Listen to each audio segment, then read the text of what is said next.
Laura Smith não era estranha à dor. Crescendo, ela passou muito tempo na enfermaria de emergência.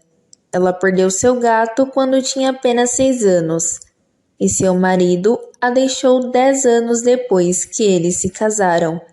E depois que eles tiveram seu primeiro filho, Sean, eles não puderam ter outra criança. Sua melhor amiga, Lisa, ficava insistindo para que ela se mostrasse para sair, para se encontrar com homens de sua idade. Mas a vida tinha sido difícil para Laura, e aos 51 anos, tudo o que ela queria era fazer bolos em sua pequena confeitaria, passar os fins de semana com as crianças no centro comunitário e descansar o máximo que pudesse. Ela foi diagnosticada com artrite alguns anos atrás e foi aconselhada a se exercitar o máximo que pudesse para controlar sua condição. Ela não tinha tempo para perder tentando conhecer alguém do zero novamente, para ser vulnerável a alguém novamente. Todas as vezes que ela entregou seu coração a alguém, ele foi quebrado, e toda vez que seu coração era partido, um pedacinho faltava. Mas quando ela conheceu o pai de Sean, Pooh, ela pensou que tudo iria mudar. Eles se casaram, compraram uma casa juntos, tiveram um filho juntos e tiveram desvantagens e vantagens. Mas o amor deles era maior do que tudo isso. Poderia vencer todas as adversidades, ou assim ela pensava. Pooh se apaixonou pelo barman do pub local e pediu o divórcio. Ele disse que se apaixonou por ela. Disse que eles se casaram muito cedo e ele nunca se conheceu como pessoa. Laura ficou magoada com tudo isso. Ela amava Pooh, até o adorava. E terminar o casamento era demais para ela. Mas Pooh queria, então ela assinou os papéis do divórcio. Pelo menos, ela conseguiu manter a casa. Fazia 2 anos desde o fim de seu casamento de 10 anos, e nesses anos, Pooh terminou com o barman e teve um caso com a mulher cujo marido era o diretor de uma escola secundária. Terminou quando a notícia se tornou assunto quente na cidade, se envolveu em uma briga de bar e finalmente deixou a cidade em uma segunda-feira. Era como se o casamento deles tivesse restrições sobre ele. E agora que foi finalmente anulado, ele poderia fazer qualquer coisa. Laura evitou qualquer assunto que envolvesse o ex-marido, mesmo que ele fosse o trending topic da cidade. Ela sentiu que nem conhecia Pooh e não gostou da sensação. Então, ela ficou feliz quando soube na loja naquela manhã que Pooh havia feito as malas e saído da cidade. Lisa argumentou que Pooh estava vivendo sua vida. Ele se envolveu com muita gente depois do divórcio. Se envolveu em brigas e cometeu atrocidades. Então, por que Laura não poderia fazer o mesmo? Mas Laura não via um caso como a maneira certa de viver. Ela estava contente com sua vida do jeito que estava, mas Lisa pressionou e pressionou até que ela finalmente saiu para o encontro. O encontro foi agradável.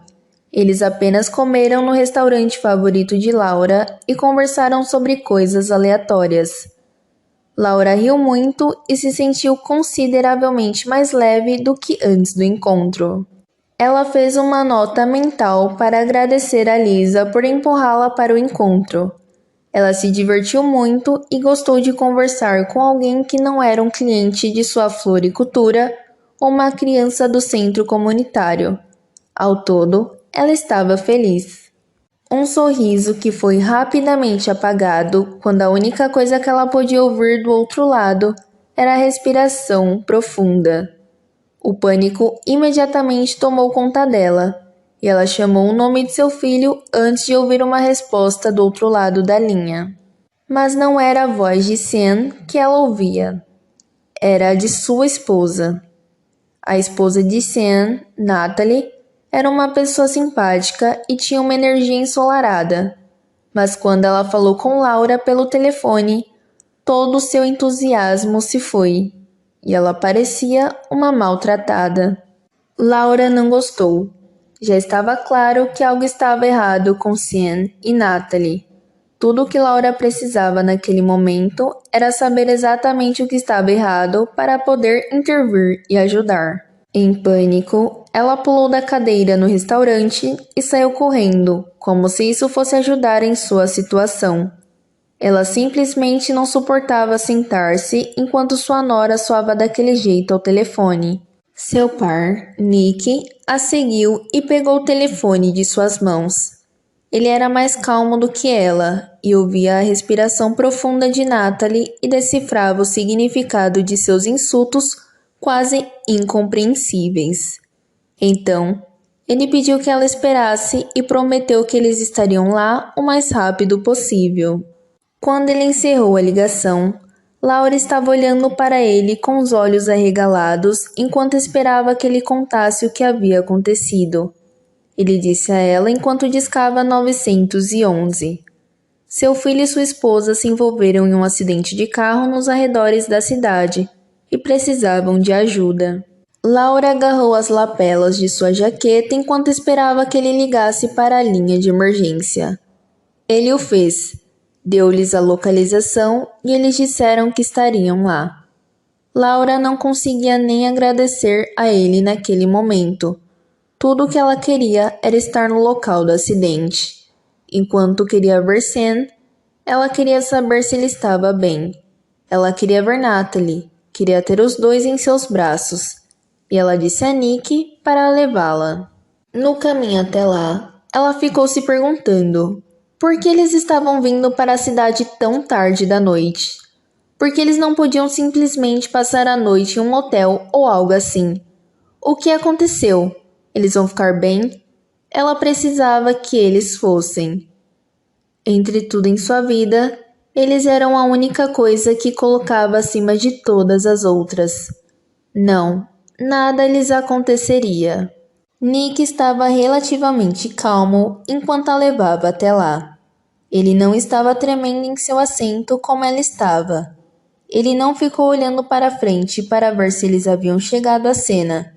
Ele não torceu as mãos continuamente e não enxugou os olhos furiosamente para conter as lágrimas que derramavam.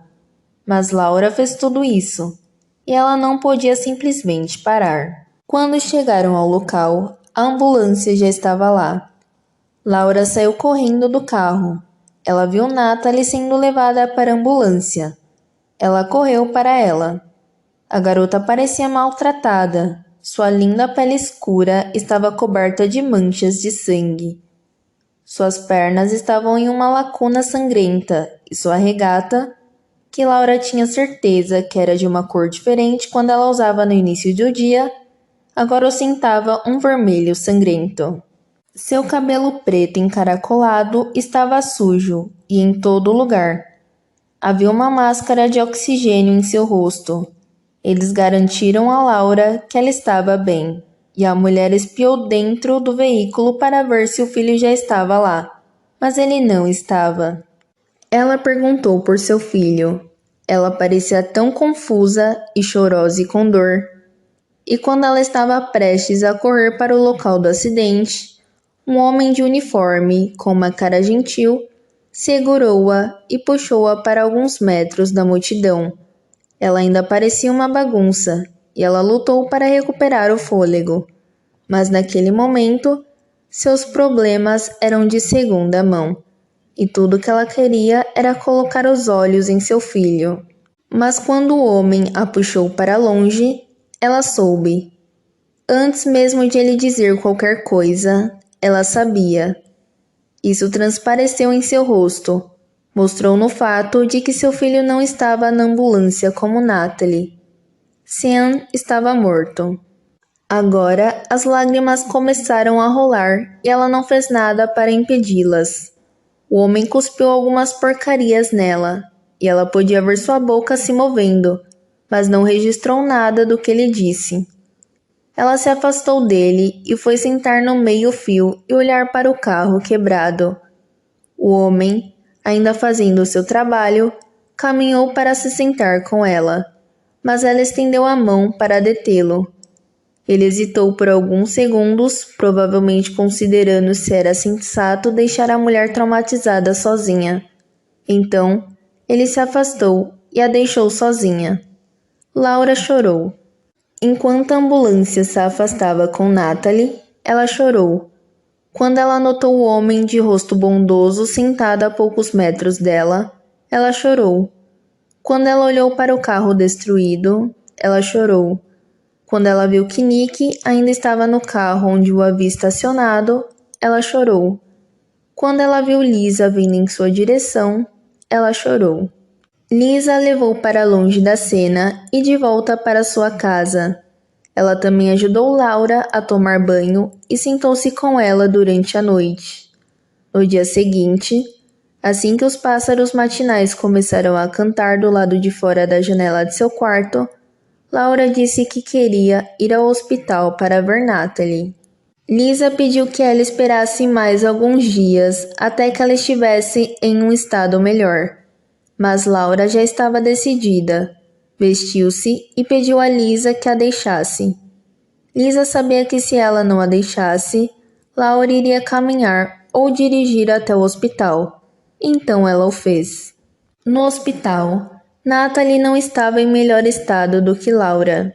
Ela estava viva e respirando, mas estava com muita dor, fisicamente e emocionalmente. O carro capotou durante o acidente e quando pousou, as pernas de Natalie ficaram presas sob o assento. O peso e a posição não natural afetaram suas pernas e, embora os médicos pudessem salvar sua perna direita, a esquerda precisou ser amputada. Os médicos não a informaram da morte do marido, mas ela não era burra. Quando eles se esquivaram de suas perguntas e desviaram os olhos, ela sabia que Sean não tinha tanta sorte quanto ela. Laura a abraçou assim que a viu na cama do hospital. Natalie não conseguia parar de chorar. Ela estava marcada para uma consulta de amputação mais tarde naquela noite, e eles disseram que ela também perdeu o bebê. A gravidez foi o motivo pelo qual ela e Sean saíram para ver a Laura. Eles queriam contar a ela sobre a gravidez pessoalmente. Eles queriam observar a reação dela quando contassem a ela. E agora, Sean estava morto. Eles perderam o bebê e Natalie estava programada para ser amputada. Nunca uma surpresa deu errado como a deles. Laura prometeu estar com ela a cada passo do caminho. E ela era. Vários meses depois que Natalie estava totalmente curada fisicamente e não usava mais uma cadeira de rodas, ela optou por uma perna protética. E ela morava com Laura em sua casa e ajudava em sua padaria. Ela não queria voltar para sua vida na cidade.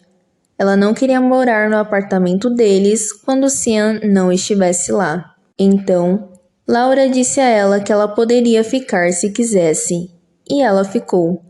Eles disseram que o trauma compartilhado aproximou as pessoas, e para Laura e Natalie aconteceu exatamente isso.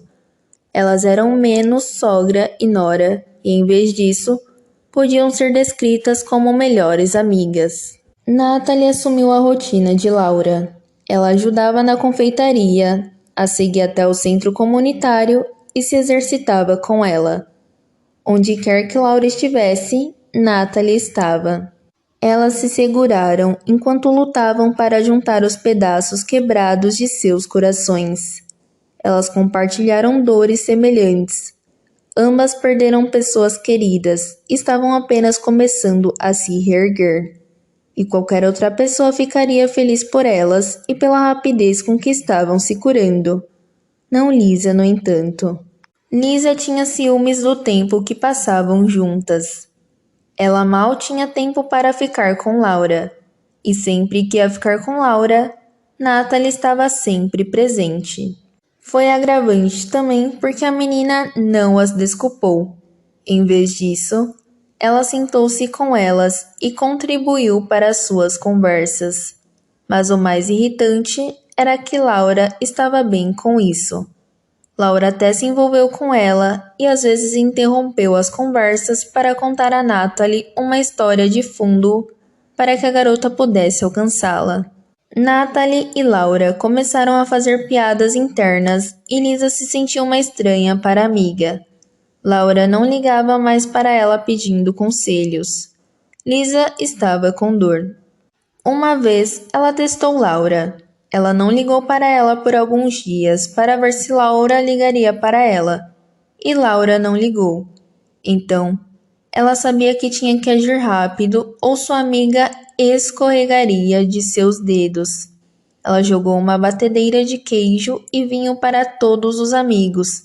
E claro, Laura foi convidada. E como esperado, Natalie foi junto. Elas trouxeram uma garrafa de vinho para a batedeira e Lisa as abraçou e beijou enquanto pegava o vinho de suas mãos. O misturador era bom e a casa de Lisa era linda. As pessoas que ela convidou foram todas amigáveis e receberam Natalie em seu meio. Eles fizeram piadas amigáveis e inofensivas e conversaram sobre diferentes programas de TV e todas as outras coisas sob o sol. Durante toda a noite, Lisa ficou olhando para Natalie, procurando uma chance de ficar sozinha com a garota. E ela finalmente teve a oportunidade quando Natalie olhou para ela e pediu informações sobre o banheiro.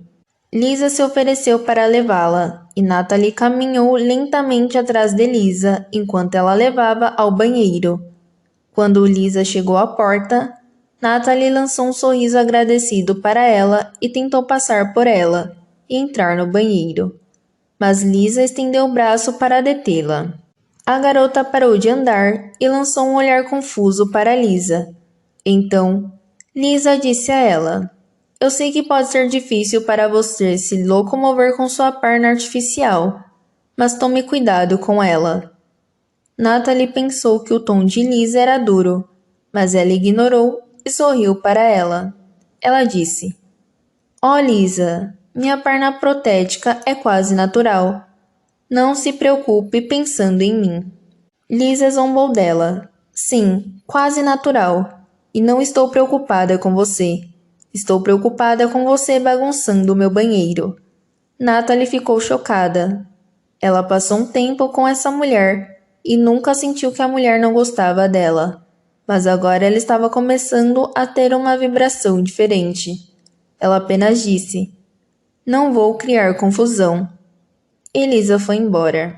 Quando ela saiu do banheiro e se juntou a eles na sala de estar, seu humor despencou e Laura percebeu isso.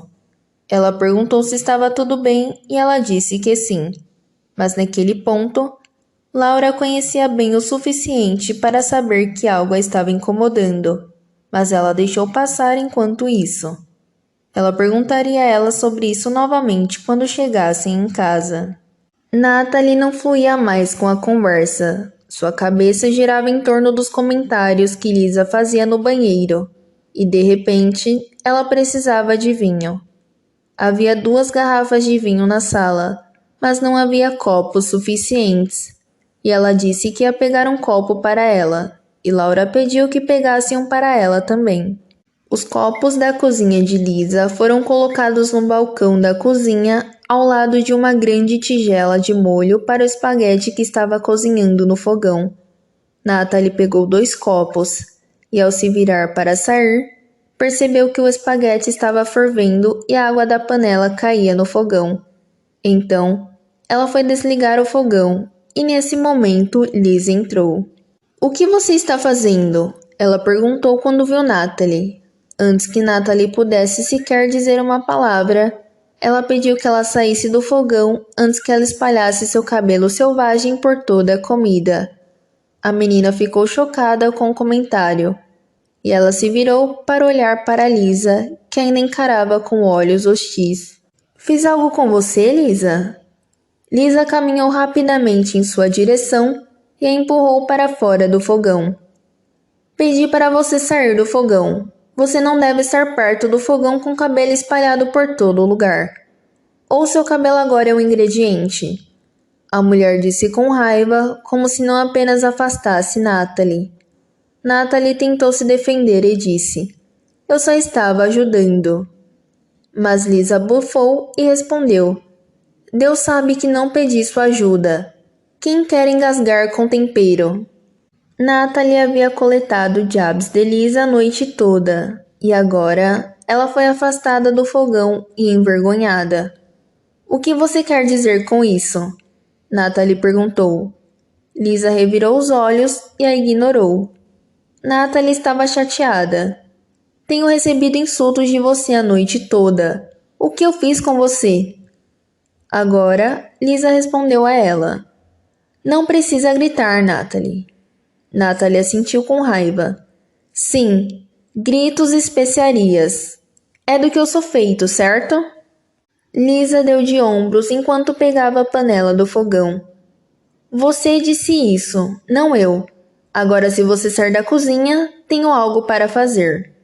Natalie olhou para ela, mas a mulher simplesmente a ignorou e continuou o que estava fazendo. Então, Natalie balançou a cabeça e começou a sair da cozinha. Elisa disse: Não tropece ao sair. Antes que Natalie pudesse responder, Laura o fez. Que diabos, Lisa? Lisa parecia chocada por mais alguém estar com elas na cozinha e tentou encobrir tudo, mas Laura nem deu a chance a ela. Por que você diria qualquer uma dessas coisas para Natalie? Natalie ficou muito magoada e feliz por Laura ter ouvido algumas das coisas maldosas que Lisa disse a ela. Lisa tentou encobrir e disse com a voz trêmula: Oh, Laura, foi tudo uma diversão inofensiva. Não foi, Natalie? Laura nem precisou olhar para Natalie para saber que a garota não via nada disso como uma diversão inofensiva. Ela nem era a pessoa com quem conversávamos, mas ela estava tão chateada que nem conseguia imaginar a raiva da garota. Laura perguntou a Lisa: Você chama o racismo de diversão inofensiva? Ou é divertido quando você zomba da condição dela? Lisa não conseguiu encontrar nada para dizer para se defender novamente. Então ela apenas deixou escapar tudo o que a estava incomodando. Bem, é divertido que ela tenha acabado de chegar à cidade e assumido você? É divertido que nós duas não possamos mais ser sozinhas? Laura ficou chocada com o fato de sua amiga pensar assim e contou a ela. Nunca pensei que você pensaria ou diria uma coisa tão vil, Lisa. Conheço você há anos, mas parece que o que dizem é verdade. Você nunca pode realmente aprender tudo sobre uma pessoa? Você não precisa dizer tudo isso, Laura. Estou apenas declarando minhas preocupações, Lisa respondeu. Os olhos de Laura brilharam de tanta raiva. E você não pensou em expressar as preocupações quando elas surgiram pela primeira vez? Você pensou que intimidar Natalie era uma opção melhor? O quê? Estamos no ensino médio? Natalie deu um tapinha no braço de Laura para que ela soubesse que os outros convidados estavam na cozinha assistindo ao drama. Laura a ignorou e continuou. Não havia necessidade de você ter essas preocupações. Natalie é nova na cidade e está sofrendo por algo que você nem imagina passar. Ela precisa de conforto e precisa de pessoas que se importem com ela por perto. Achei que você fosse uma dessas pessoas, mas descobri que não é. Culpada até os ossos, Lisa não tinha nada a dizer em sua defesa. Ela esperava deixar Natalie desconfortável e fazê-la sair da cidade. Mas agora, ela viu que sua ideia era estúpida e ela havia acabado de afastar sua melhor amiga. Ela ficou ali assustada enquanto Laura gesticulava para Natalie sair da cozinha, e quando a garota fez isso, ela saiu atrás dela. Os outros convidados que se reuniram para assistir ao drama abriram caminho para elas passarem, e elas fizeram. Laura Smith tinha sentido dor durante a maior parte de sua vida, e ela só podia imaginar a dor que Natalie estava passando. Ela jurou que iria protegê-la, e se isso significasse perder todos, incluindo sua melhor amiga, ela o faria.